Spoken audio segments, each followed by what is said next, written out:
સમાચારની જો વાત કરવામાં આવે તો આજથી ગિરનાર રોપવે 7 દિવસ બંધ રહેશે। 12 થી 18 એપ્રિલ સુધી રોપવે બંધ રહેશે। વાર્ષિક મેન્ટેનન્સ કામગીરીને લઈને આ નિર્ણય લેવાયો છે। આગામી 19 તારીખથી રાબેતા મુજબ રોપવે શરૂ થશે। શ્રદ્ધાળુઓ 7 દિવસ સુધી રોપવેની મજા નહીં માણી શકે। ગિરનાર જવા માંગતા શ્રદ્ધાળુઓ સીડી ચડીને જઈ શકશે। ઉલ્લેખનીય છે કે આજથી 18 એપ્રિલ સુધી રોપવે સેવા છે તે બંધ રહેશે, કારણ કે વાર્ષિક મેન્ટેનન્સના કારણે આ નિર્ણય છે તે લેવામાં આવ્યો છે।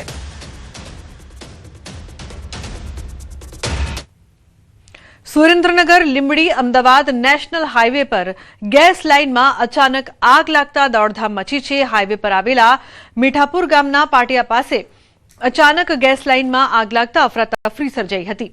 ગેસ લાઇનમાં લીકેજના કારણે આગ લાગી હોવાનું અનુમાન છે।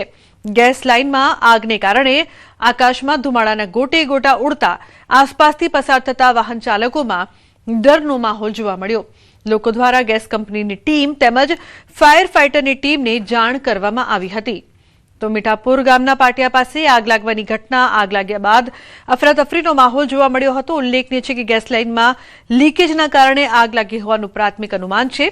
લીંબડી અમદાવાદ નેશનલ હાઈવે પર આગ। અક્ષય જોડાયા છે વધુ માહિતી આપવા માટે। અક્ષય, શું વધુ વિગત? ચોક્કસથી વાત કરવામાં આવે તો લીંબડી અમદાવાદ નેશનલ હાઈવે પરથી જે ગેસની લાઈન પસાર થાય છે તેમાં મીઠાપુર ગામના પાટિયા નજીક અચાનક બપોરના સમયે કોઈ કારણસર આ ગેસ લાઈનમાં લીકેજના કારણે આગ લાગી હતી। આગના કારણે ધુમાડા જે છે એટલા બધા પ્રમાણમાં ફેલાઈ ગયો હતો કે વાહન ચાલકો જે છે હાઈવે પરથી પસાર થઈ શકતા ન હતા। બંને તરફ વાહનોની લાંબી લાઈનો લાગી ગઈ હતી। સ્થાનિકો દ્વારા આ મામલે ગેસ કંપનીના અધિકારીઓને તેમજ લીંબડી અને બગોદરા ફાયરની ટીમને જાણ કરવામાં આવી છે। ફાયરની ટીમ દ્વારા હાલ આગ પર કાબુ મેળવવાના પ્રયાસો છે ચાલુ છે। કોઈ જાનહાની નહીં થઈ, પરંતુ લોકોમાં ચોક્કસથી નાસભાગ અને ભયનો માહોલ હાલ જોવા મળી રહ્યો છે। જી બિલકુલ, આભાર સમગ્ર માહિતી બદલ।